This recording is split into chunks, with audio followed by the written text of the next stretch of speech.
todos amigos. Todos amigos, tiene muchos amigos. Y me dijo que me invitaba porque en realidad acá eran las promesas incumplidas de los hombres de poder hacia una mujer, de un hombre de poder como el general Paz hacia su mujer. Sí, y además como usted es muy delicada en seguir con Rebeca y acá también, no está diciendo lo que yo le comenté de Supo y yo. Textualmente le dije, Rebe, yo necesito que vengas porque Supo y yo somos dos amargos. Y esta es una historia de amor, además de política y de guerra. Entonces imagínate a Supo hablando de amor. Es muy fuerte, es muy fuerte. Ojo, tenga mano tallador, porque acá es un gran lector, también además de periodista de política, no. Pero de todas formas, a mí me pareció muy interesante la perspectiva. Desde siempre la historia, o sea, cuando hicimos la colección Amores Nuestros con La Voz, fue una historia elegida, porque en verdad, esa historia de que sean parientes, Tito, de la diferencia de edad, de que sea prácticamente una niña con un hombre tan adusto, tan austero, tan serio, tan severo, con tanta lucha interna, bueno, inevitablemente tiene su atractivo, es un culebrón por donde uno lo mire. Totalmente. Entonces, bueno, eso por un lado, pero por el otro, el hombre comprometido con su tiempo y las promesas, que en definitiva es siempre lo que un hombre y una mujer se hacen, promesas, siempre hay promesas de algo. Lo que pasa es que cuando alguien está con una carga de poder tan grande y de no poder también, bueno, una vida muy sacrificada también la de esa dama, la de esta mujercita tal, que en definitiva no es una mujer débil para nada. Vivir en la cárcel con alguien, tener sus hijos en la cárcel, todo eso no implica no tener un hogar, sino que estar transhumante de un lado para otro. Este hombre, Tito, ¿por qué te ha fascinado tanto la historia del general Paz? Qué bueno. Paz nos dejó un legado que no todos los personajes, los protagonistas de nuestra historia lo han hecho y que ojalá lo hubieran hecho.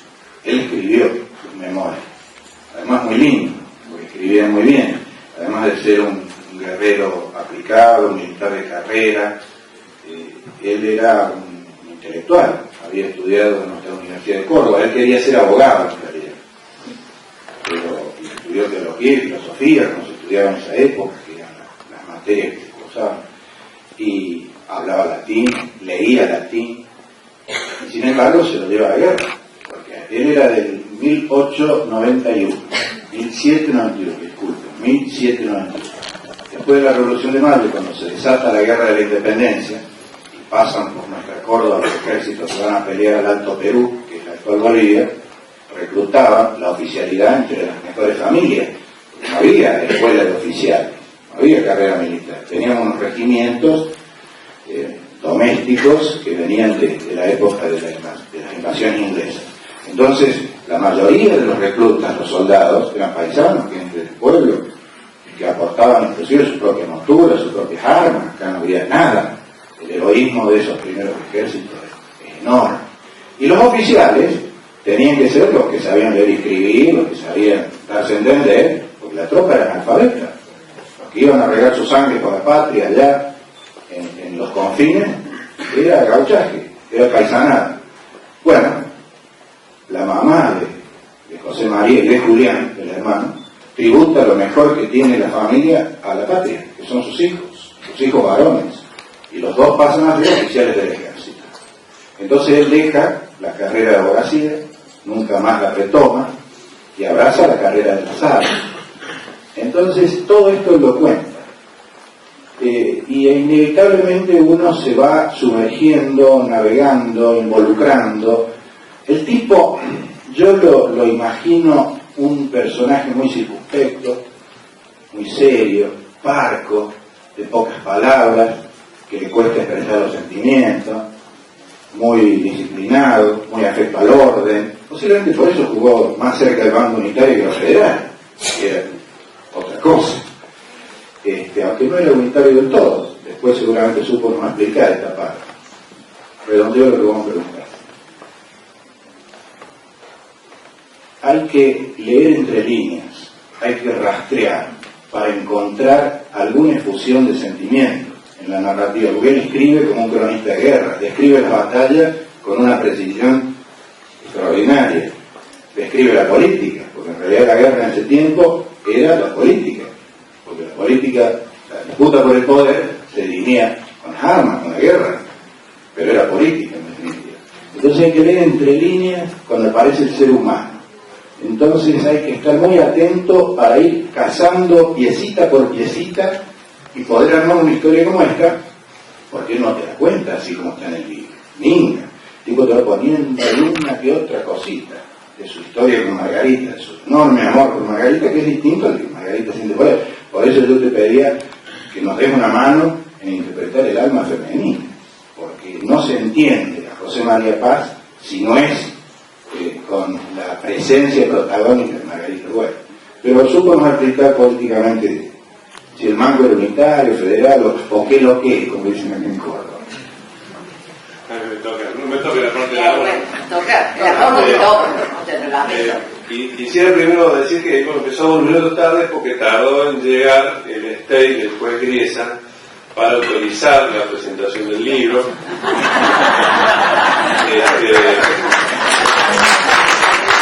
La relación ha sido ya totalmente incautada para el pago. Así que lamento si no compro el libro antes, ya se lo acaban de llevar en este momento los que estaban ahí de acuerdo. Es cierto que Paz escribía bien, escribía con detalle, y yo quiero subrayar que los historiadores que escribieron la historia a fines del 19, que es la primera versión de la historia argentina, le levantaron todos los datos que tenían sobre entrañables descripciones, por ejemplo, sobre el general Belgrano, una caracterización un poco burlona sobre Dorrego, con quienes eran Dorrego era de parte de la oficialidad de Belgrano, como él, como Bustos, porque otro de los generales, luego generales, que salieron de Córdoba para combatir el ejército del norte fue el general Bustos, con quienes se separaron en un momento de desencuentro que los llevaría a una situación irreconciliable. Eran todos oficiales del ejército patrio de la revolución posterior al 25 de mayo de 1810. Es cierto, como dice Tito, adelantando una opinión que ya está bastante consolidada en mucha gente, que Paz fue embarcado en el bando unitario, por el que combatió denodadamente hasta mucho después de lo que el libro termina contando, porque no me va a escribir otro libro de Paz, les aviso que va a escribir otro libro de Paz. Este es un libro que no termina, o sea que ahí va a haber una tercera, no lo hablé con Domino, pero yo ya sé que va a escribir una tercera, porque falta la última parte de la... Decía que Paz era un candidato firme a ser un extraordinario estadista, que la Argentina se perdió en algún momento del desencuentro, porque no era enteramente unitario y podría en alguna circunstancia haber sido comprendido en el bando federal, pero realmente hubo tantos bandos, duró tanto tiempo la mal llamada Organización Nacional, la desorganización nacional, que empezó en el 20 y terminó en el 80. Recién con Roca y Estado Nacional más o menos establecido, lo que no significa un juicio favorable a Roca, pero esta es la realidad.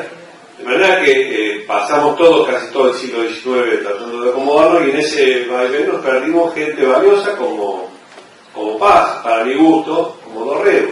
A lo mejor no lo hubiera borrado Rosas si Lavalle no hubiera cometido el crimen de fusilar a un lavado. Son especulaciones y especulaciones contrafácticas que, por supuesto, sirven de poco, porque la historia se escribe de otra forma.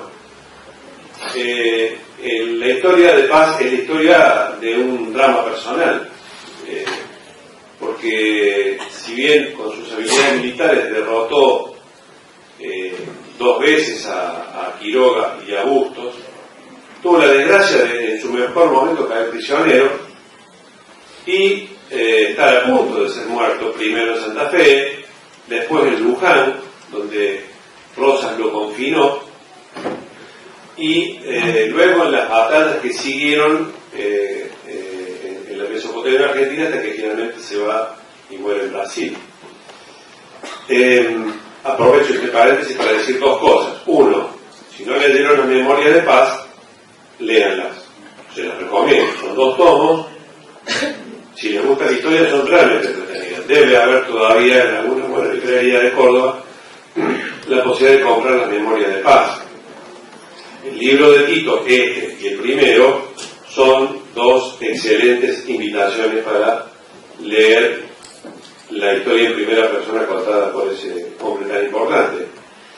Y de paso les digo que si alguna vez están en Buenos Aires y tienen mediodía, van a ver donde estuvo detenido tanto tiempo el general Paz, que es en otro lugar que el Cabildo de Luján, que está contiguo o enfrente de la Basílica de Luján. Hay incluso un busto de general Paz en el patio de entrada al Cabildo, y es, con Tito comparto esta debilidad, es ciertamente sobrecogedor subir al primer piso, donde estaba la pequeña habitación, o las pequeñas habitaciones que ocupaban junto a Margarita y en su incipiente prole, en ese pueblo, que todavía hoy se inunda en el mismo lugar, porque cuenta Tito que el libro cuenta en una de las escenas que hay una inundación y se tienen que mudar de casa.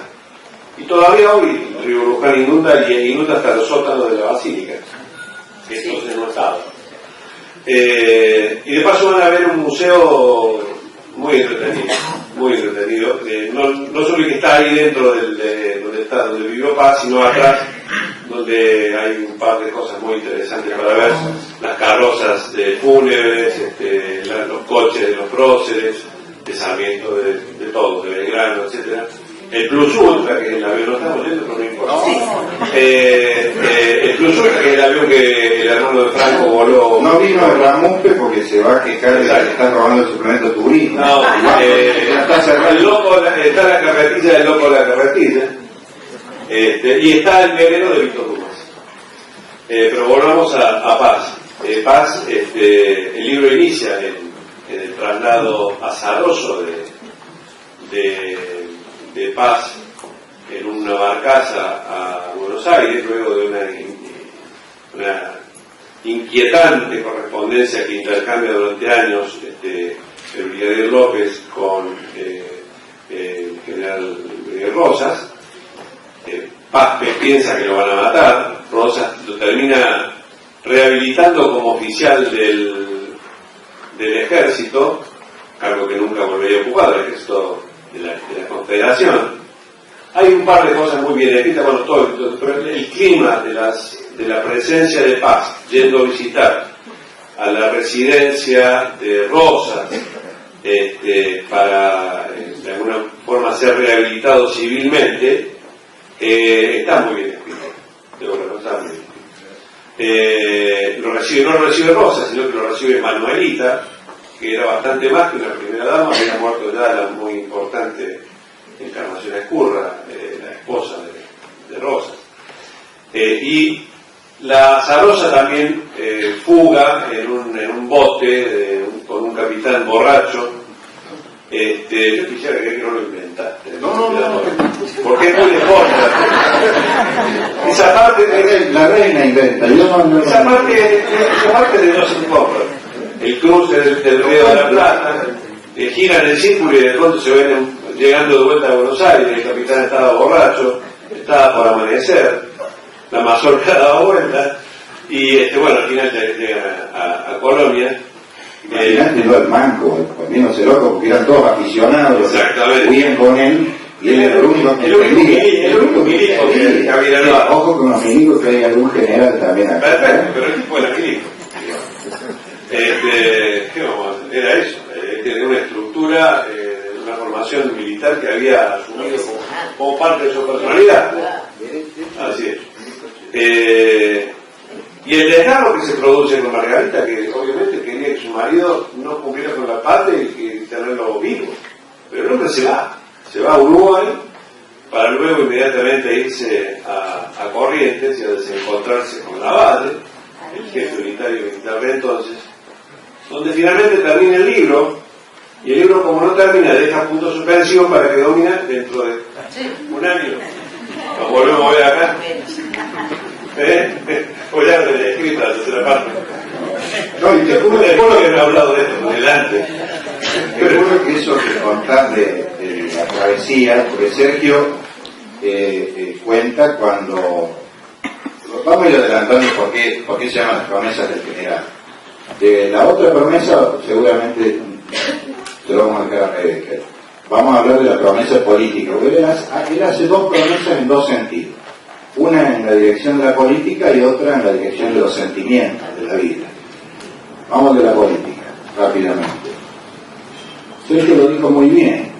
El primer libro, El General Cautivo, contamos la experiencia de Paz cuando le volvían tontamente el caballo acá cerca del Pío de Santa Rosa, en la estancia de los Álvarez, y lo llevan preso a Santa Fe, Stanislao López, cuando estaba a punto de darse una batalla que podría haber definido la puja del poder, porque estaba Rojo vivo, la contradicción entre unitarios y federales, estaba todo el ejército federal a las puertas de Córdoba, con todos los líderes federales, los pesos pesados, Stanislao López, Facundo Quiroga, los hijos de Busto, esperando para combatir con José María Paz, que se había hecho del poder de Córdoba y se había hecho designar gobernador de Córdoba. Esa batalla, cuando estaba en ciernes, en la víspera, le volvían el caballo, una partida enemiga, no hubo batalla, no se jugó el partido. A Paz lo lleva preso a Santa Fe, y eso está contado en El General Cautivo.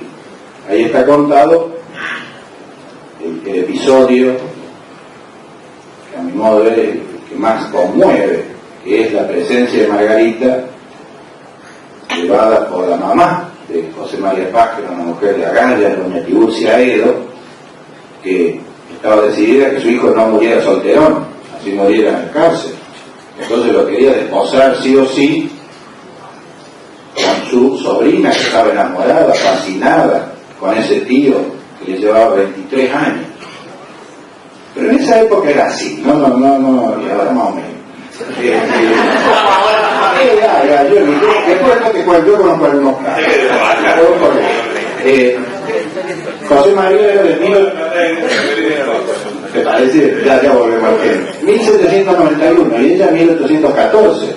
O sea que cuando ella nace, Paz ya tenía 23 años, todavía tenía el brazo activo, porque lo pierde el año siguiente en la batalla de Venta y Media, en 1815. En realidad muchos me preguntan si era manco porque le amputaron el brazo, así onda, con todo respeto, ¿sí? Porque porque el Daniel pierde el brazo y se lo amputa, tiene un muñón.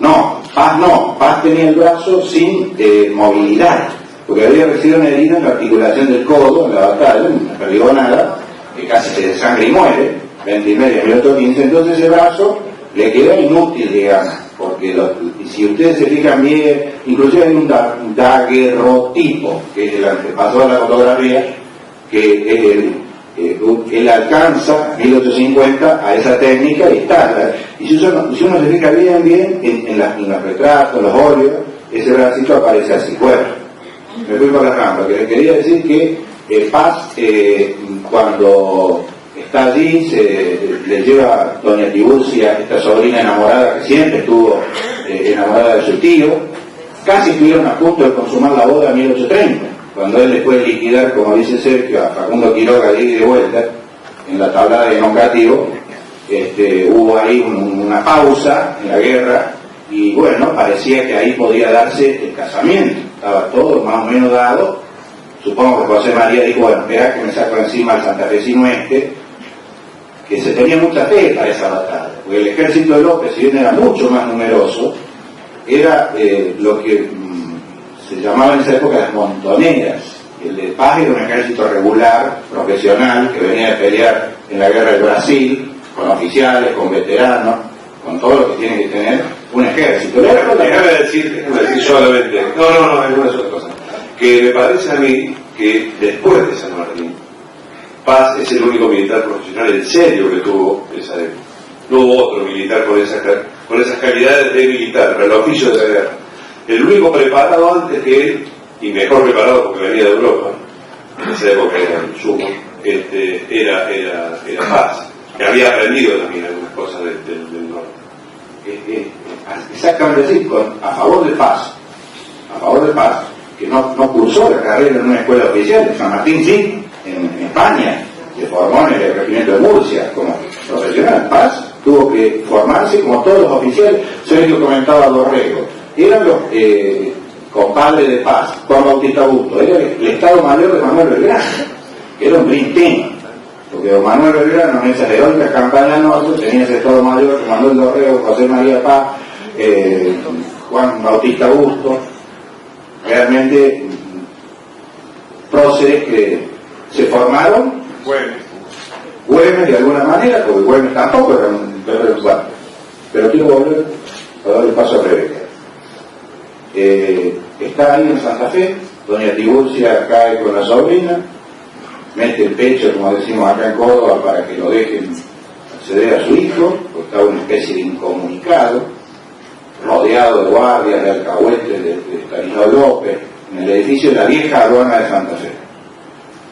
Yo no sé cómo hizo la vieja, pero se la arregló para casarlos ahí en la cárcel, a escondida, clandestinamente, con cura y todo, no es que inventó ahí unos óleos, no, con cura y todo, que cuenta en sus memorias que el tipo decía despacito la letanía del casamiento, porque estaban los guardias ahí parando la oreja para ir a alcahuetearle a Estanislao López. Me imagino la cara de Estanislao López cuando le fueron a contar que el manco se le había casado las narices, la bronca que le debe haber agarrado al tipo.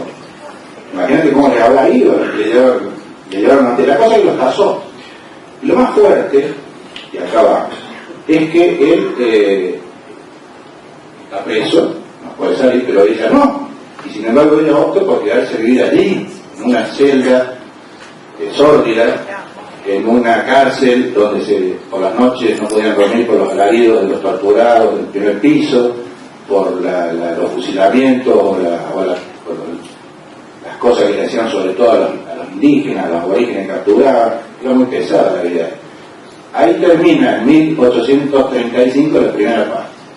La segunda parte, muy brevemente, es cuando Estanislao López se lo da a Rosas, a José María Paz. Y Rosas, que había venido pidiendo la cabeza, le rascaba cartas, está en el primer libro, está en la memoria, le decía, ¿qué hace con ese manco? Fusílelo, liquídelo, ¿para qué lo tiene ahí de prisionero? Termine con ese tipo. Pero Estanislao López no quería cargarse en la espalda un crimen político como recordó Sergio de Dorrego, que todavía estaba muy fresco. Lavalle fusila a Dorrego en 1828, estamos en 1833, 34, 35, Estanislao López dijo nada. Y cuando vio que la presión era mucho, se lo mandó y le dijo, toma, acá lo tenés. Todo indicaba que estaba en el horno, pasa. Porque si alguien había frenado esa sentencia de muerte, esa espada de Damocles que pesaba sobre él desde el día que lo capturaron acá en nuestra Córdoba, bueno, ahora está en manos de Verdugo. Sin embargo, Rosas lo instala en la villa de Luján, le permite que Margarita siga viviendo con él, procrean 3 niñas en prisión. Pasa el cadáver de Facundo Quiroga. Ahí relata en sus memorias Paz que el único contacto que tenía con el mundo exterior era el ventanuco de su celda, y que vio cuando pasa un cortejo a buscar el cuerpo de Facundo Quiroga, que había sido asesinado aquí en Córdoba un año antes, y vuelve ese cortejo con caballos de luto y rojo punzó por todos lados, ataviado con todo el boato fúnebre, trayendo los restos de Facundo Quiroga para que Rosas organizara un enorme exequio. Esto de la política. Entonces la pregunta es, ¿y por qué Rosas entonces lo deja en libertad? Lo deja en libertad es lo que se llamaría una libertad vigilada, porque le dice usted en 1839, lo voy a dejar salir, va a poder vivir libre en Buenos Aires, pero tendrá la ciudad por cárcel. Así dice la resolución, está diciendo usted no se me mueve de Buenos Aires porque no se mueve, y me va a prometer solemnemente el gobierno Rosas que no va a volver a tomar las armas en contra de la Confederación, a cambio de la promesa política. Entonces Paz no le tiembla la pera de asumir o dar su palabra a lo que yo supongo, y se trasluce, se puede seguir la pista en la memoria, y que para él no tenía valor, digamos, el compromiso, porque quien lo exigía para él no revestía autoridad moral, porque era tiranía. Él repite muchas veces la palabra tiranía. Según él estaba empeñado en una causa por la libertad, en contra de Juan Manuel de Rosas, que expresaba todo lo contrario. Así lo plantea en esos términos. Por lo tanto, evidentemente que en nombre de una causa superior, que era poder volver a las andadas y poder reconstruir la fuerza unitaria en dispersión, no le tembló la pena de asumir este compromiso político, que después ya vamos a ver, no lo va a cumplir, y yo creo que nunca estuvo dispuesto a cumplirlo. Entonces lo que me falta decir es, ¿por qué Rosas le dio esa posibilidad? Si había estado reclamando que lo matara. El propio Paz da también sus pistas, y es el contexto que estaba viviendo en ese momento la Confederación, porque estaba embarcada en una guerra externa, no solo con los emigrados antirrocistas que hacían pata ancha o hacían pie en la banda oriental, en Montevideo, sino con Francia fundamentalmente. Tenía bloqueado el puerto de Buenos Aires, Francia, Inglaterra, la coalición que presionaba al gobierno argentino, porque lo que estaba en discusión era la navegación de los ríos interiores, algo que Rosas no le permitía. Y Francia e Inglaterra querían tener ese privilegio, esa facultad de poder navegar para comerciar con toda la zona del litoral, e inclusive con Paraguay. En ese conflicto, Rosas seguramente creyó que podía desatarse una guerra, y no le sobraban oficiales, no le sobraban. Yo creo que él creyó que llegado el momento podía echar mano a un oficial de la calidad y profesionalidad de Paz que venía de la guerra con el Brasil. Como de hecho echó mano a Brown. Así es. Me parece que se nos pasa a veces lo cotidiano, la pobreza de vivir, la austeridad de la vida, el hecho de tener que vivir prácticamente con nada y un poco de las familias que le tiraran algún medrugo, y a su vez las mujeres que estaban por detrás sosteniendo. Muy interesante porque vos tenés a la madre, que es una presencia constante, la hermana, que es la madre de esta chica, que también de alguna forma convalida esa unión, Margarita misma, que es una niña, en definitiva, cuando ya empieza la pareja con él, Manuelita Rosas, ya como operadora política de su padre.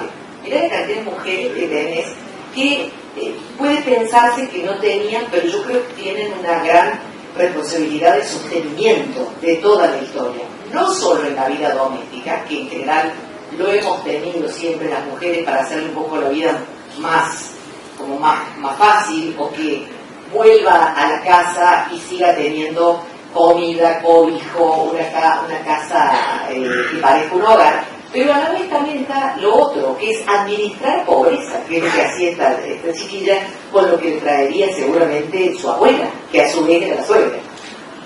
La Tiburcia se instaló primero en Santa Fe, alquiló unas habitaciones con Rosario, la mamá de Margarita, y llevaban la vianda todos los días, retiraban la vianda de la noche anterior. Margarita le cantaba, le cortaba el pelo al manco, lo levantaba cuando se desanimaba porque él pensaba que de esa no salía vivo. O sea, fue un rol. Yo había que aguantar un tipo como Paz encerrado en una pieza. Habría que aguantarlo. Porque el tipo nunca terminó de resignarse a la forma estúpida, digamos, que había caído ahí. No se terminó nunca de elaborar lo que no fue, porque en realidad, yo lo digo hace un rato, en la puja de poder tenía todas las fichas. Estamos hablando de 1830, antes que lo capturaran. Todavía Rosas no era el hombre poderoso que fue después. Recién asomaba Rosas, ¿ya? Se había quedado con la provincia de Buenos Aires, pero no era la figura que después se consolidó hasta 1852. Pero Tito, volver, porque me parece que te faltó una idea respecto de por qué lo deja vivo. Si lo deja vivo por el placer de tenerlo vivo y tenerlo bajo la pata, en realidad, de no dejarlo ni mover, y que el enemigo esté ahí, pero mirando lo que seguía siendo su poder omnímodo. Bueno, yo intuyo, el máximo y la mínima, como tenemos todos cuando jugamos alguna partida, digamos, política. La de Máxima, yo creo que era, como lo sabía un patriota, Rosa, que era un tipo muy sagaz, conocía profundamente a los suyos y a los del otro bando, conocía el precio de cada persona, sabía que este mango no lo iba a comprar, que este era incorruptible, que a este no lo iba a doblegar, y a su vez apreciaba su capacidad militar, porque le había dado un palizón nada menos que a Facundo Quiroga, que era imbatible, que era el invicto. Entonces, yo creo que de Máxima Rosas pensaba que lo podía captar, cooptar para su causa en el caso que hubiera una guerra exterior. O sea, sabía que no lo iba a mandar a Paz a pelear contra la Valle, por ejemplo. Pero sí que si se armaba la trifulca con los franceses y los ingleses que estaban ahí, cañoneaban Buenos Aires, habían tomado la isla de Martín García. O sea, no era que era una guerra teórica. Yo creo que él especuló con que podía contar con la capacidad, profesionalidad y liderazgo de Paz. Y de mínima, que si esa guerra exterior se desataba y podía soliviantar la oposición interna y podían aprovechar sus enemigos unitarios para inestabilizarlo, por lo menos si lo podía neutralizar, digamos. Que si bien no se sumara a la gran guerra, por lo menos no sumarse a la otra movida. Esto cambia absolutamente la visión que tenía Rosa, porque insisto, en los primeros años Rosa lo quería desaparecer porque lo veía como la única posibilidad de reconstrucción militar, político-militar del bando unitario. En cambio, ya cuando estamos en esta etapa 39-40, que a Rosa se le pone todo muy peliagudo, cree que puede, y por eso Paz le hace o promete, digamos, se compromete a que no va a volver a tomar las armas. Sin embargo, la toma. Esta es la parte política, esta es la promesa y la otra es la que vas a contar vos. ¿A quién es la promesa que le hace a él? A ella, pero evidentemente que ni siquiera el amor, el vínculo, el hecho de tener ya una familia. Me parece que ni siquiera el amor, ni el hecho de tener una familia, ni nada puede con ese hombre. Y que Tito es como decía Sergio, un peor enjaulado. O sea, ¿vos crees que los tipos de poder, Néstor Kirchner, de la Sota, el que vos quieras, son iguales que él? No hay mujer que pueda con la política. No hay nada que pueda con la política. Y que es enamorado de la política, y me está mirando fijamente Carlos Becerra, yo creo que hay. Porque dice, me está metiendo en lío cuando vuelvo a casa. No, porque te está la señora, así que no me importa. No, yo creo que los arrasa. El tema del poder los arrasa y los seduce, los enamora, los enloquece. Y solamente, digamos, tienen sus familias, pero por una cuestión de supervivencia, porque quieren tener descendencia y demás. Pero en realidad, cuando les entran y inoculan este virus de la política, he visto a mucha gente perder grandes mujeres por no atenderla, por no poder, en la disyuntiva, irse con la política. ¿Te acordás Carlos Menem cuando tuvo que decidir? Bueno, Carlos Menem. Porque Carlos Menem primero y principal era turco. Bueno, pero que no dije que son buenos turcos. Son turcos. Y el turco tiene una idea de con la mujer diferente. ¿Cómo? No, no, claro. A mí me parece, seguimos con los ejemplos contrafácticos, que en realidad Paz tuvo una familia e hijos porque le volvieron el caballo. Exactamente.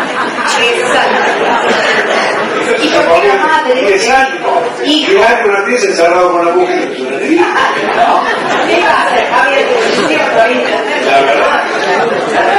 La chica era joven. Bueno, a Belgrano le pasó el mismo. Belgrano tampoco formó familia. La madre le manda el mandato familiar. Dice, acá está, esto es lo que tenés que hacer vos. San Martín se fue, la mandó a Buenos Aires y estaba enferma, ¿no? A su gente muy jovencísima Remedio y se fue a Chile, se fue a Perú y volvió a buscar a su hija ya crecida de 10 años. Pero fue cruel con Remedio. Fue muy cruel. Bueno, porque los tipos pensaban en otras cosas. Pero por eso, porque la política puede más que nada. Estaba enfermo. Está bien, estaba enfermo, pero no se la podía llevar. No lo podía llevar. pero son Se entretuvo. se entretuvo, todos se entretienen, me he respirado que todos. Ella también. Todos se entretienen. No, te digo que acá nadie puede ir a los externos. De todos modos, la historia familiar, que es tal cual que la están planteando, es muy dramática. Porque Estamos poniéndole un poquito. no, esta pareja, porque ellos van a tener a lo largo de los años que convivieron, porque Margarita muere antes que él. Ella muere en 1847, con 33 años, en Río de Janeiro. Ese viene en el tercer libro que dice su. Pero ya voy adelantando algo. Él la sobrevive, él muere en 1854. Lo que les quiero contar es que a lo largo de su vida tuvieron 9 hijos, pero se les iban muriendo. De los 9 creo que sobrevivieron 3. Uno muere en Luján. Uno muere en Luján. Cuando el primer hijo lo conciben en Santa Fe, en la cárcel de Santa Fe. Cuando Armando se lo llevan a Luján, ella está embarazada y no le dicen a dónde va. Es una cosa muy parecida, salvando la distancia, de lo que ocurrió acá, no hace tanto, cuando tuvimos la dictadura genocida, donde vos habías partido al Chaquerí, no sabías dónde lo llevaban y si lo ibas a volver a ver. Margarita ve, desesperada junto a su madre, que se lo llevan al manco, posado, a los empujones, lo cargan en una barcaza y ya no sabe si lo va a volver a ver. Y tarda mucho hasta que se entera dónde fue a parar. No se lo dijeron a nadie. Suspira aliviada cuando el segundo marido de su madre, su padrastro, que está vinculado a las esferas rosistas, que es Elizalde, José de Elizalde, hermano Rufino de Elizalde, hace, digamos, la averiguación pertinente y le dice: quédense tranquilas, a Rosario, la hermana de José María, a Tiburcia, la mamá, y sobre todo a Margarita, que José María está preso en Luján y está vivo, pero transcurrió mucho tiempo.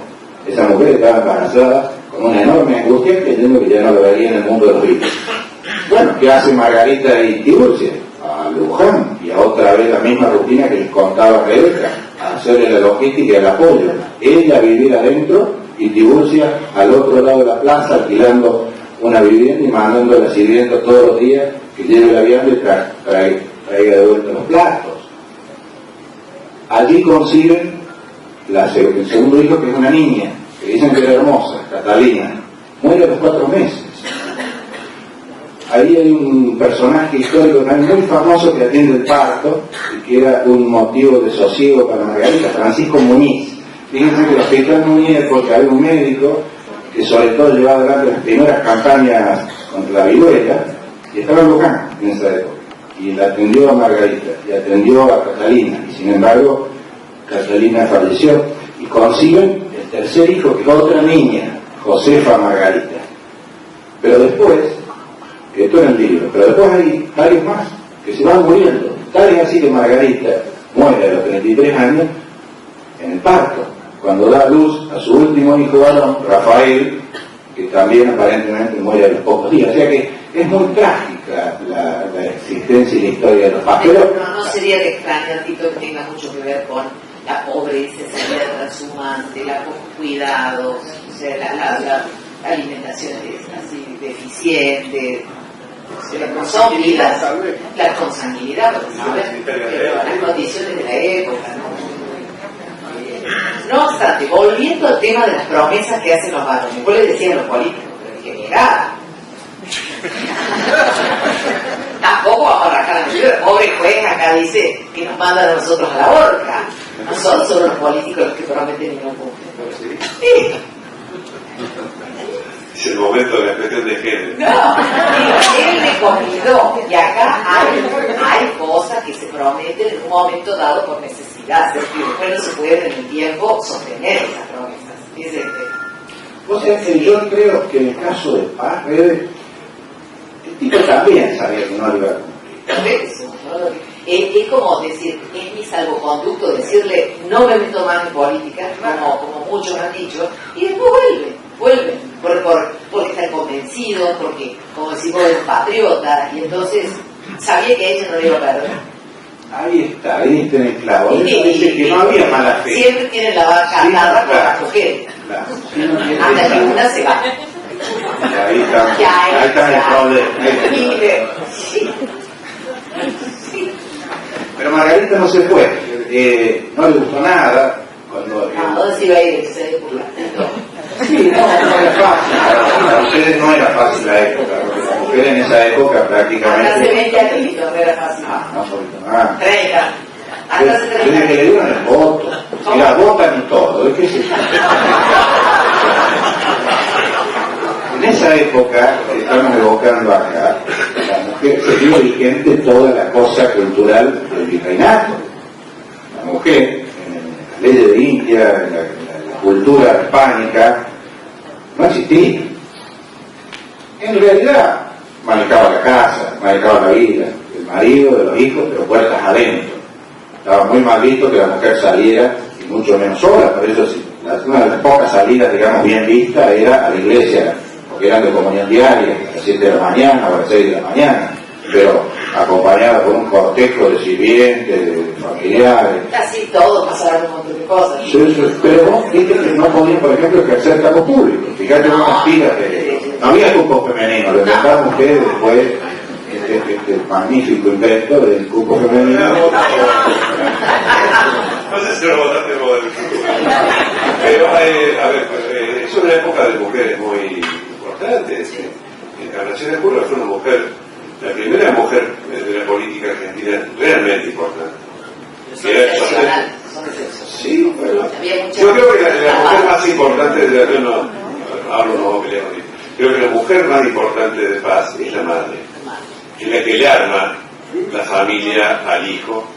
En una época en la que las familias tradicionales, como la familia Paz o la familia Augusto, acostumbraban a entregar algunos hijos al ejército, algún hijo a la iglesia, a las mujeres trataban de casarlas rápidamente y si no las mandaban a algún convento. Esa era la circunstancia de la época. Y por lo tanto el mandato de Paz no era el ser un tipo de la política.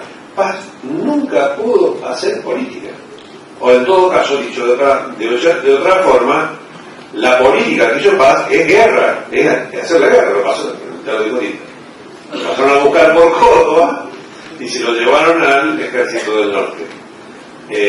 Se pelearon en Arequito con la famosa división que hay del ejército, la sublevación, y se dividen por primera vez se dividen los mandos del ejército argentino, entonces todavía no se llama así el país, por supuesto.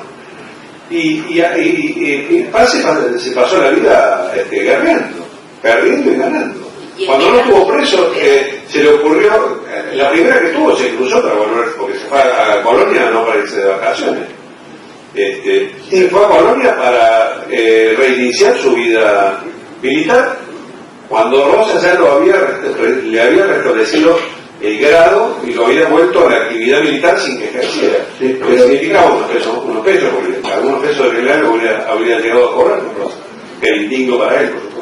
Y eso fue una de las cosas que lo volvió loco, que Rosa lo volvió a poner en la lista de sueldos, digamos, porque lo último que quería era que lo vincularan a la tiranía. Pero fíjate que tal es así lo que decís vos, que él, en realidad, él hacía la guerra por política. Yo estoy convencido que él quería ser presidente. No, por favor, yo decir que la política, para él, fue la guerra. No en contra de su voluntad. Rosa hizo política durante toda su gestión, y menos guerra que política. A otro le tocó la guerra, a él le tocó la guerra, casi solo la guerra. Sí. ¿Cuánta política hizo? Sí. Cuando fue gobernador de Córdoba, un tiempito. No, nada, y no fue bien recordado, digamos, porque fue un tiempito en circunstancias de guerra, porque terminaba de liquidar a Facundo Quiroga, pero se le venía Estanislao López y los demás ejércitos federales. No, lo que te decía que de todas maneras no quería ser presidente de cualquier manera. Vamos a hacer una cosa, a ver si ustedes me autorizan, porque acá hay que enhebrar el momento con el otro protagonista. El bando unitario no lo reconocía a Paz como el referente. No lo reconoció en tiempos de Rivadavia. Está bien, Paz estaba guerreando con la guerra de Brasil, pero cuando vuelve el ejército de Brasil, el que voltea a Dorrego más Paz, que Juan Lavalle. Y los unitarios nunca le perdonaron a José María Paz que en lugar de respaldar a Juan Lavalle, Yo no voy a hablar de Lavalle porque voy a ver si alguien nos ayuda con Lavalle. Pero en lugar de Paz respaldar a Lavalle, se las toma para Córdoba.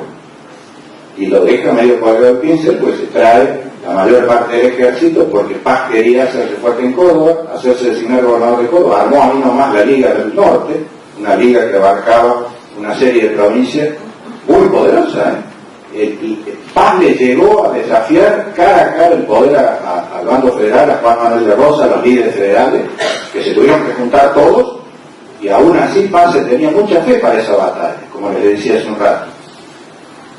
Capaz que si se hacía esa batalla, él se daba el gusto y pasaba a ser, en lugar de Rosas, Paz, el jefe. Y andó a saber la Argentina para qué la hubiera agarrado. Es la historia, como decir, contrafáctica de Aníbal de la Pena. Pero yo decía, en este tiempo es muy importante porque acá el libro termina en el encuentro de Paz y Lavalle, cara a cara, que se conocían profundamente.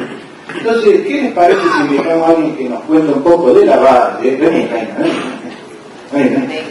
Reina Carranza. Reina es una experta en tiene una lavallóloga.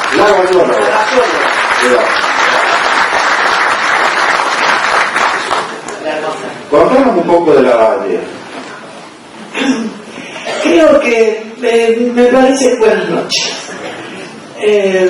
Antes que nada quiero decir algo, que amo esta colección Cordobeses por Cordobeses porque nos da oportunidades de conocer nuestros personajes importantes de la historia de Córdoba, y a mí especialmente me llevó a escribir sobre Agustín Tosco, cosa que no hubiera hecho de ningún otro modo, o sea que se lo agradezco mucho a raíz de dos.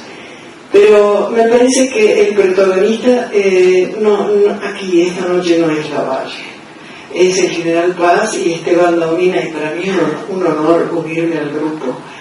La historia... No, sí, por supuesto que escribí. Sobre las espaldas de Lavalle pesan dos errores tremendos. Uno, haber fusilado a Dorrego, y el otro, el peor de todos, que es vender la patria. Porque en esta guerra que hablaba recién Esteban del año 40, cuando las potencias Francia e Inglaterra nos bloqueaban el puerto de Buenos Aires, Lavalle se alía con el extranjero para derrocar a Rosas. El personaje acá, como vos decís muy bien, compartimos este amor por la investigación histórica y la literatura. Creo que la maravilla de esto es que la literatura empieza a hablar cuando la historia se queda sin palabras. Y esa es la belleza de estos libros y la posibilidad que nos da de leer entre líneas y de entender que detrás de toda aquella época tan convulsionada que fue cuando se construye la nación, había hombres de carne y hueso que hoy a la mayoría de ellos nos vemos en el bronce, pero me parece que lo hermoso de todo esto es poder ver atrás, como decía recién Rebeca, la vida cotidiana, el papel que jugaron las mujeres, el sostén que fueron todas ellas detrás de estos grandes hombres. Y volviendo a Lavalle, a ver, déjame preguntarte esto, vos que lo desmenuzaste a Lavalle en tu libro. ¿Por qué crees que no se entendieron Paz y Lavalle? ¿Por qué crees, desde el punto de vista humano, que esos dos personajes no se entendieron? Porque a mí me parece que el general Paz no dejó nunca de ser un abogadito cordobés.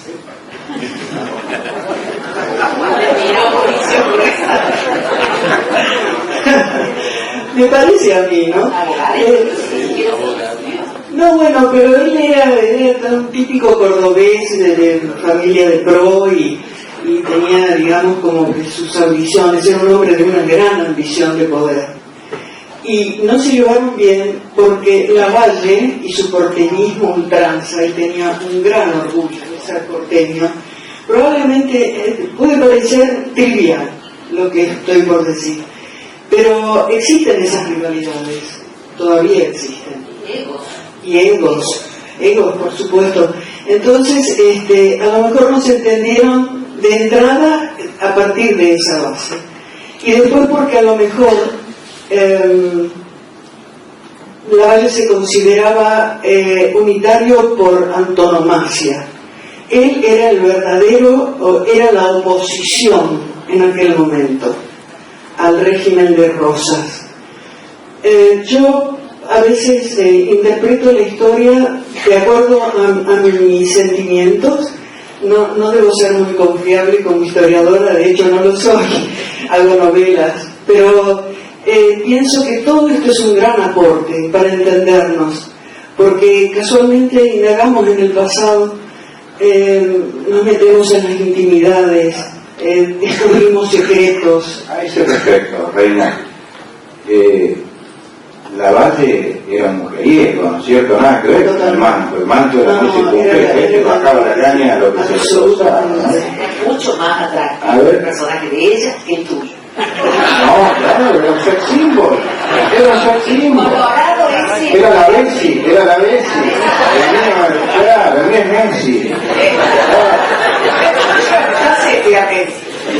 Lavalle era un hombre muy seductor que iba, digamos, en su campaña, no era campaña, en realidad era la huida, ¿no?, de los ejércitos federales con carretas llenas de prostitutas que retosaban con él de noche. Él guerreaba de día, comía muy poco.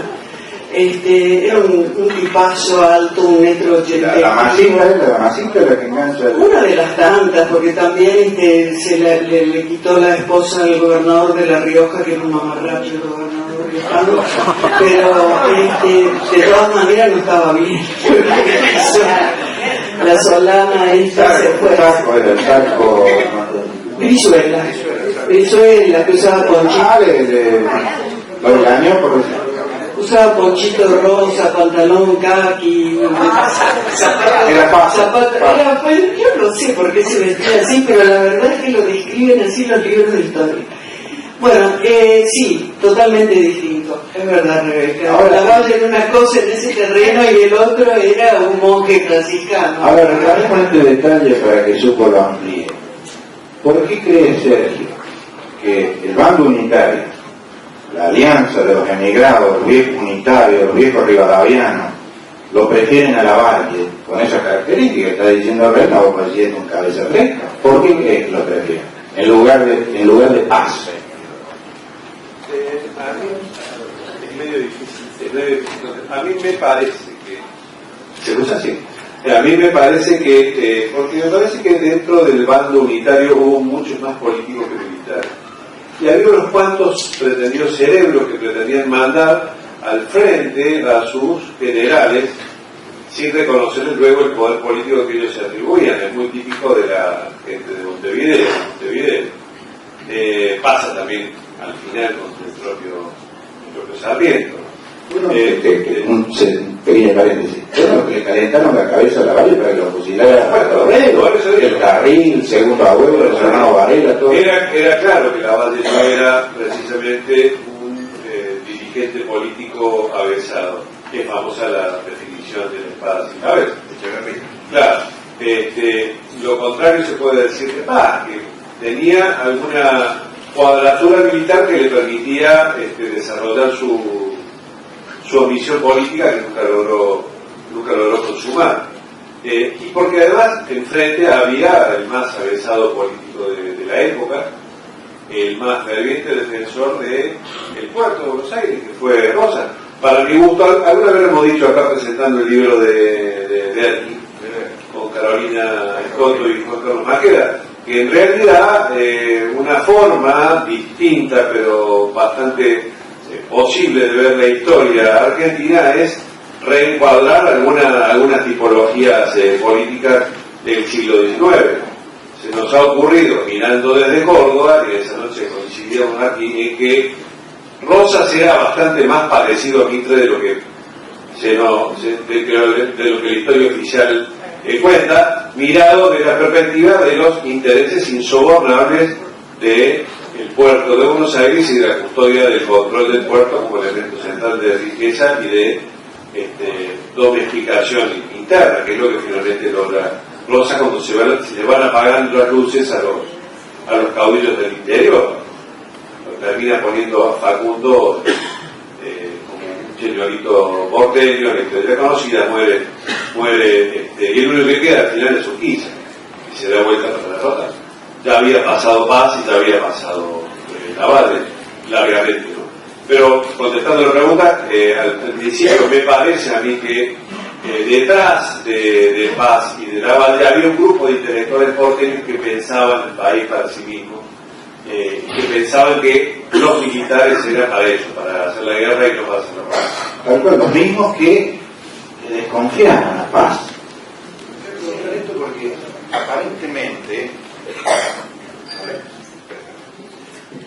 aparentemente Lavalle es como que era más manejable, más influenciable. Estos tipos del Carril, Agüero, estos unitarios recalcitrantes, que son los que le calientan la cabeza a Lavalle cuando vuelve con el Ejército de Brasil para que lo fusile, los hermanos Varela, Juan Cruz, que le manda la carta y le dice, después le pone esta carta, se quema. Lavalle no la quemó, sabemos hoy en qué términos le hablaban, gracias. Estos mismos son los que están después de Montevideo. Son rivadavianos sin Rivadavia, porque Rivadavia ya había sido, ya no le servía. Y andaban a la búsqueda de un brazo armado. Yo estoy convencido que el monje negro era Agüero, Julián II Agüero.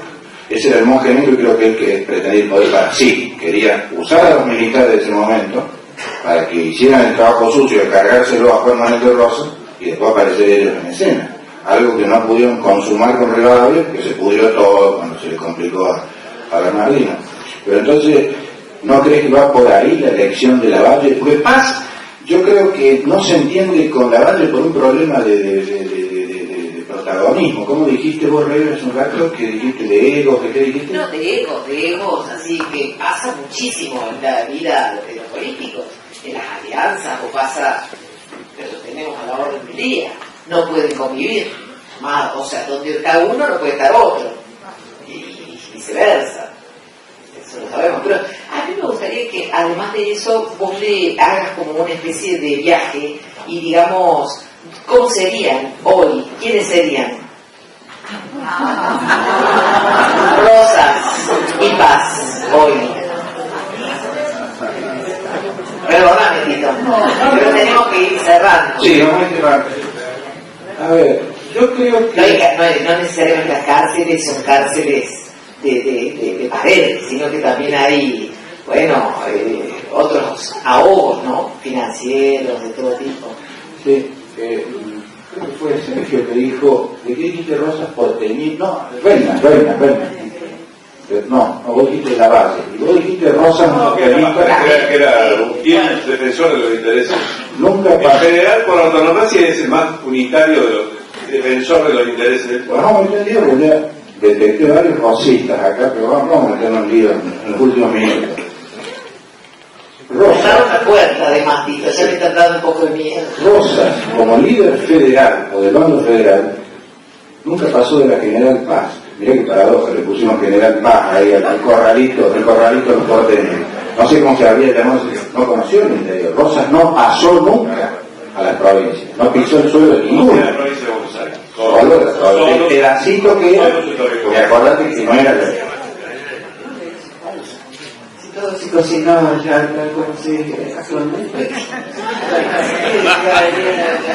La venía si todo pasaba ahí en el puerto. No solo eso, sino que se las arreglaron muy bien para establecer alianzas con los caudillos provinciales y con eso tener un sistema de poder. Él tenía con Estanislao López Santa Fe, que ninguno de esos era rosista ultranza, o sea, es como decir hoy kirchneristas, ya que vos me provocás. Todos estos gobernadores kirchneristas, entre comillas, que sacan la foto y aplauden a Cristina Rabiat, no son tan kirchneristas, en esa época igual. Cada uno de ellos tenía su propio liderazgo y su propio trabajo. Juan Ramón Quiroga era el dueño del centro y noroeste. Estanislao del litoral, a Pancho Ramírez ya lo habían liquidado, no existía. El otro gran caudillo, el propio Bustos, otro caudillo notable de la época, el fraile Dao, el cura, fraile Dao, Pascual Ichagüe, el de Tucumán, hacían alianza. Rosa se las arreglaba para meterle pica Ahí en el primer libro creo que está contado, por ejemplo, es fantástico. Rosa era un gaucho de esos taimados, sagaz. Los hizo pelear a Facundo con Estanislao por el caballo. La contamos en 2 palabras, el famoso caballo moro. Según dicen, Facundo Tirado tenía un caballo moro que le hablaba y le daba consejos para ganar las batallas de la leyenda, porque el ejército de los riojanos estaba lleno de leyendas, capeando, los hombres tigres. ¿Cómo metía miedo Quiroga? Le tomo 30 segundos, así descansan. El ejército de Quiroga era tan temible, no porque fuera un ejército profesional, eran unos gauchos arrastrosos de La Rioja, Catamarca, de los llanos. Era porque los tipos tenían una fama de imbatibles, de cruentos y de feroces. Entonces hicieron correr la bulla de que en medio de la batalla se convertían en tigres. El Capiango es el hombre del tigre. Y le habían comido tanto la cabeza a los rivales que se venían ululando con las lanzas al viento, con esas banderas negras que usaba el tigre de los llanos. Los tipos salían corriendo. Y después contaban que casi el tigre se lo come. Llegaban a su pago y decían, casi me come el tigre. Entonces se instaló de los capeanos eran verdad. Este tipo de leyendas tiene que ver con el moro. El moro era el caballo de Facundo, y según decía esta misma leyenda, tenemos cuenta, el moro le aconsejaba. ¿Qué pasó en la batalla de la Tablada? El moro desaparece, Facundo lo pierde. Y después aparentemente aparece en Santa Fe, y lo tiene Estanislao López. ¿Y quién le mete púa? Y le dice, mire quién tiene su caballo, Facundo, Rosa. Casi hay una guerra entre los dos. Porque Facundo reclamaba al moro, y dijo que perdió en un partido porque no tenía el moro, que no le dio los consejos del caso. Entonces, este tipo de cosas, Rosas las manejaba, porque manejaba la naturaleza humana al dedillo. Y es el sistema de poder que él armó. Lo de federal tendríamos que iniciar otra conversación para ver si era o no federal. Yo le rescato enormemente que sí se plantó claramente, como no se plantó el resto, a la pretensión extranjera. Esa página reconocida por el padre de la patria libertad, que San Martín está fuera de todo eso. Rosa fue el que se plantó. Y si no le concedió a Inglaterra y Francia las pretensiones hegemónicas imperialistas de navegar los ríos interiores, vale saber que hubiera sido nuestra patria. Ahí está la vuelta obligado, y los héroes de la vuelta obligado, Chilaver y todos los que hicieron esa página histórica, y me parece lo mejor de Rosa. Pero para no, vamos cerrando con lo que pide Rebeca, traído esto al presente. Yo en mi opinión, y después ustedes dan cada uno de sus. Lo de Rosas, en 2 palabras, era un sistema clientelar, si se quiere. Tenía mucho arraigo en el bajo pueblo, como se le llamaba en ese momento. Las élites estaban, ojo que había parte de la élite que era rosista, acá un prominente cordobés, de Fuste, Dalmacio del Sarfie, era rosista. Después hizo algunas volteretas, pero digo, no le faltaban personajes de Gorman, de la Camila Gorman era una familia caracterizada, una rosita. Rosa le fusila a la hija porque se metió con el Ladislao, el cura, pero digo, había aristocracia, los Manchorena, el hijo Rosa. Y el Ortiz de Rosas. Pero el arraigo estaba en el bajo pueblo, y Encarnación era la puntera. No voy a nombrar ninguna porque vamos a meter más en lío, pero era la mujer que le manejaba la torba. El patio, cuando vivían en la capital, porque después Rosa se va a los bosques de Palermo, a San Benito de Palermo, cuando muere Encarnación. No, está el monumento de Urquiza. Cuando le clava a Sarmiento. Claro, ahí, a Urquiza. No, pero está el monumento de Urquiza ahora. Ahí, donde estaba San Benito. En la casa de Rosas dice que el patio estaba todo el tiempo lleno de sirvientas, de lavanderas, de alcahuetes, de toda esa chusma. ¿Qué traían? Cuentos. Y Encarnación le prestaba el oído a todos, armaba el rompecabezas, y después iba a la mazorca a pasar la factura. todo, digamos, el relato unitario que cacareaban del otro lado del río, ¿no? Pues iban rajando, porque la mazorca hablaba, había que usar el moño federal. Guay, si alguna de las señoras se olvidaba de salir con el moño federal, porque lo quedaban con brega, por si acaso. Guay, un caballero salir con el saco celeste y olvidarse del cintillo, la pagaba casi con la vida, era un régimen jodido. Entonces, si vamos a traer comparaciones, hay que verlo con un régimen que privilegiaba otro tipo de situaciones, a las prácticas democráticas, a lo que serían los principios liberales. Esto yo creo que lo que hace es lo que lo hace reaccionar más a Paz. Entonces Paz es un tipo muy principista, en ese sentido. Y que él repugna más este tipo de cosas que estamos conversando que lo otro, porque tampoco congenia con los unitarios a ultranza, porque si no se hubiera quedado a bancar a la valle y se fue, como diciendo yo con estos locos no quiero saber nada. Ya me excedí, ¿sí usted? Pero no dijiste que... No, yo pido permiso para no hacer comparación. No, porque ya hicieron, todos lo hicieron. No, cada uno hizo su comparación. No está escribiendo la columna del domingo, no le están escrito que acá entre nosotros. ¿Vos no lo habrás parecido a alguien? Soy muy odiosa la No, comparación. a mí lo que me parece que ya debiéramos haber aprendido. Ya debiéramos haber aprendido. La pena es la falta de evolución de la dirigencia política de nosotros como pueblo. Yo no creo que las dirigencias sean ajenas. Las dirigencias son las nuestras. Y a mí me da pena que no tengamos una escuela de dirigencia política que se conforme desde los partidos, desde los cuadros, como era antes. Lo que era muy amplia era la libertad de prensa. Sobre todo. Media hora. Eso nomás, que le digo, sigue igual y peor todavía. O sea, esas cosas. Era la única. Nada más, señor. No, después, bueno, sí, tenemos que hablar todo. Bien. Reina. Bueno, yo creo que la pena es, sí, siguiendo tu línea, Rebeca, la pena es que no se lea más historia argentina y que se aprenda del pasado, ¿no? Porque seguimos cometiendo los mismos errores. No vamos a comparar, seguimos tropezando en la misma piedra. Es inútil comparar personajes de aquella época con los actuales, pero creo que lo ideal sería aprender un poco del pasado, ¿no es cierto? Estaríamos mucho mejor. Pero bueno, algo dijiste que se me ocurrió una cosa.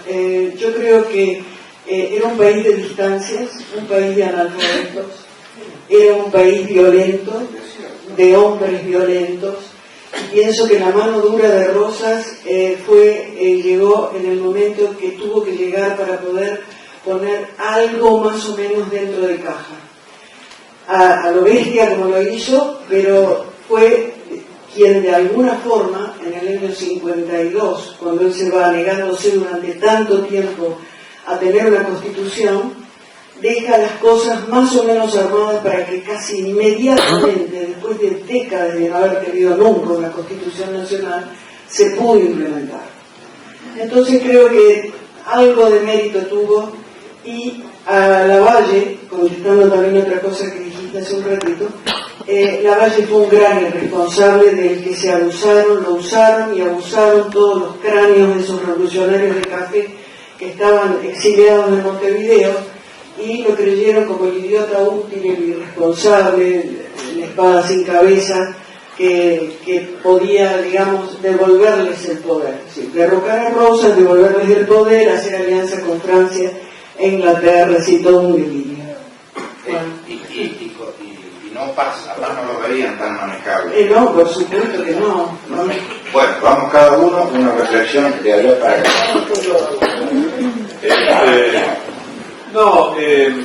Gracias, Carlito, Chao. Decir lo que al principio es realmente muy afortunado poder leer 3 libros.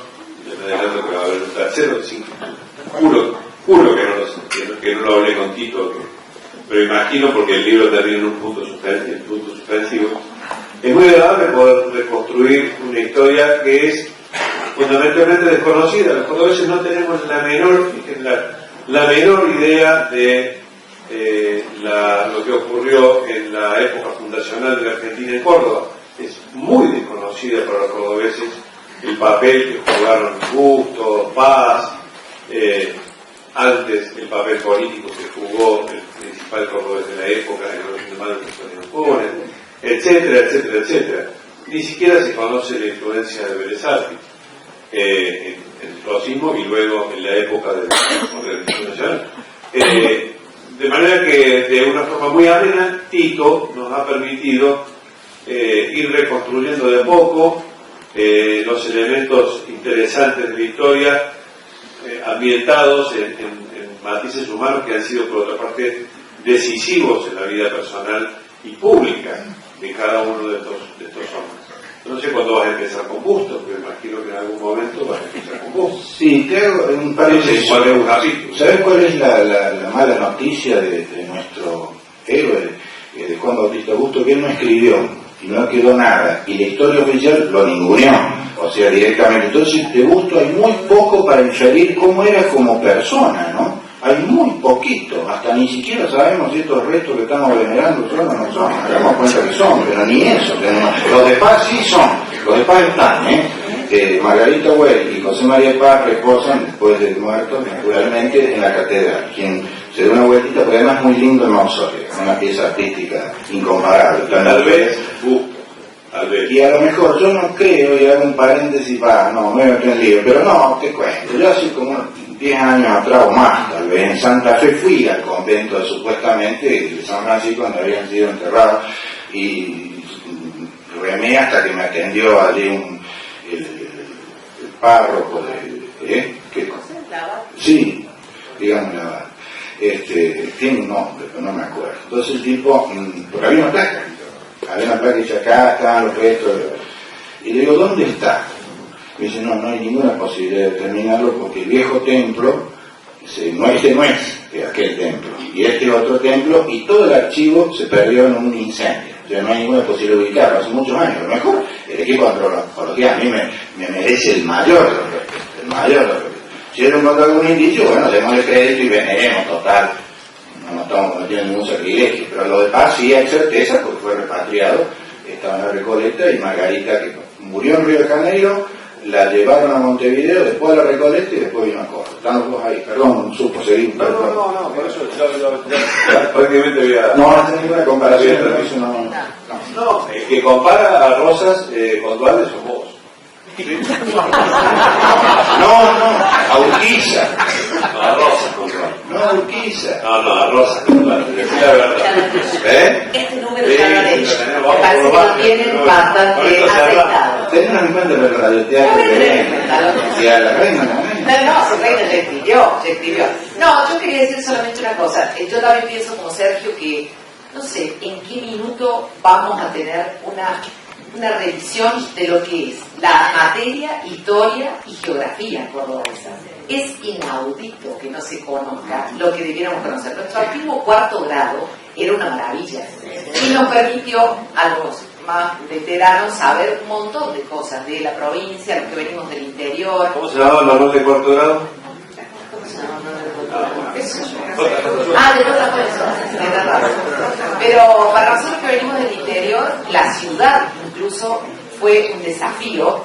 Y bueno, el que viene del interior generalmente conoce más que el cordobés de capital, porque está interesado y hay tanto que hablan del cordobesismo. Yo revisaría qué se enseña, cómo se enseña, porque es muy deficiente, tanto la historia como la geografía. Y me parece que Tito, en su dualidad, en este personaje que tiene muchas facetas, que es muy interesante, porque yo cuando vine acá a Córdoba lo conocí como economista, como contador, como presidente del... Me parece que estaba en el Banco de Córdoba. Te tendría que haber quedado ahí. Después, bueno, ya como político y estudioso de todo esto, es una persona muy generosa para quienes desde los medios requerimos siempre alguna ayuda adicional, y en eso también hay que hacer un reconocimiento público, porque él es el que estudia, el que tiene colas de silla, de búsqueda de la documentación, y ese reconocimiento no se hace.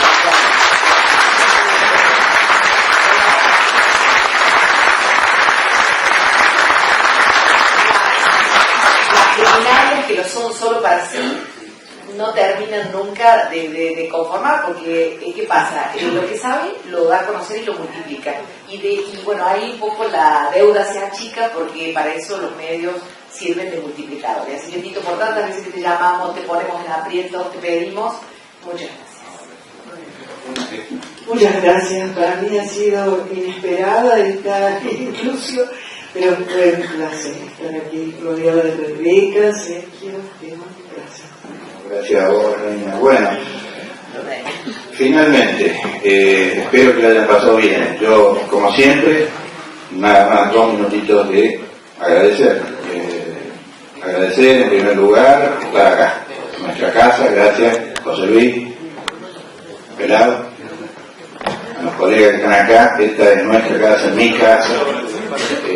José Luis Armoleto es un orgullo como presidente de esta institución. Uno cada vez que viene acá la ve consolidada, estabilizada, bien gestionada, y es mérito de quienes han sido dirigentes de esta casa. Te falta poco, ¿no? Ya terminaste tu segundo mandato. Bueno, ya vamos a hacer un operativo claro. Bueno, gracias José Luis, gracias a todo el personal de esta casa, a los colaboradores. Bueno, gracias a la editorial Raíz de Dos. Y quiero enfatizar, pues, ¿dónde está la Daniela? Quiero enfatizarlo porque a los escritores cordobeses, Reina, es de enorme valor contar con estas editoriales que hacen un trabajo titánico, porque para los grandes sellos editoriales del país, Planeta, Sudamericana, es otra historia. Estas editoriales cordobesas como Raíz de Dos nos permiten un canal de comunicación, de vinculación con todos ustedes que de otro modo no lo podríamos tener para divulgar nuestra obra, para compartirla. O sea que yo soy un gran agradecido de esto, por la posibilidad de que estos soldados de papel, que son nuestros libros, tengan la posibilidad de librar esa guerra desigual con los medios tecnológicos, con los medios electrónicos que quieren llevarse puesto al papel, a la palabra escrita, y ahí resiste el libro, pero resiste porque están ustedes los lectores, porque estamos nosotros los editores, pues están ellos los editores. Hay que hacer un frente común, un pool de fuerza, porque nos han lo puesto. De hecho, a los diarios no les va tan bien, Sergio. Los diarios los vienen cercando, menos lo del interior, a los diarios la tecnología. Y ustedes pueden pensar que uno está en contra de la modernidad para nada. Lo que pasa es que yo soy un convencido de la vieja escuela, que solamente se aprende a escribir bien cuando se es un buen lector. Que la única forma de llegar a escribir, a comunicarse, a organizar una idea, a transmitirla, es si antes se ha sido un buen lector, un lector de cosas buenas. Así nos va con la forma y los problemas que tenemos de lectoescritura en los jóvenes, las pruebas PISA, todo eso, pero me voy por las ramas. Agradecido a la editorial, agradecido a los presentadores, escuchar, Rebeca, te estoy agradeciendo. Sentaron juntos. Estaba pensando en toda la novela de miércoles que leí, en toda la porquería que mi vieja siempre nos decía. Pero no de Raíz de Dos, ¿no? No, estoy hablando de 12 años, 13 años.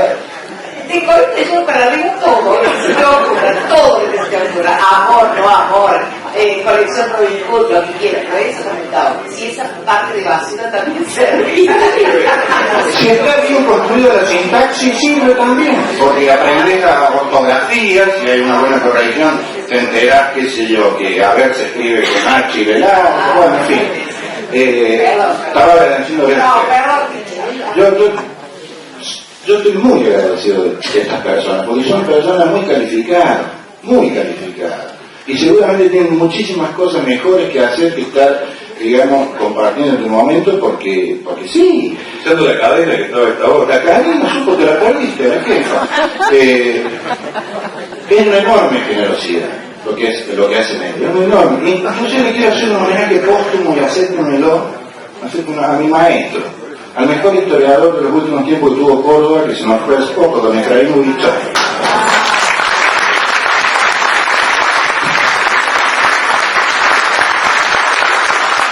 Pero quiero tiempo decírselo a don Efraín, y se lo digo cada vez que me encuentro con Lalo, su hijo.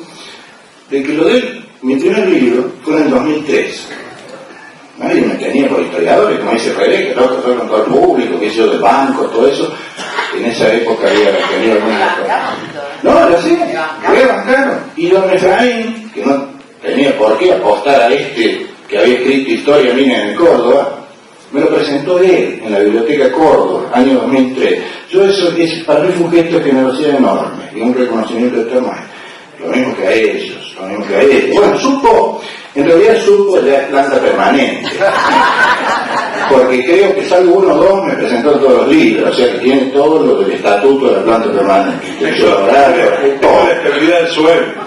No, bueno, pero Rebeca, hablando del sueño, Rebeca con una presentación más, yo hablo con el gringo Daniel y creo que ya está con un pie adentro.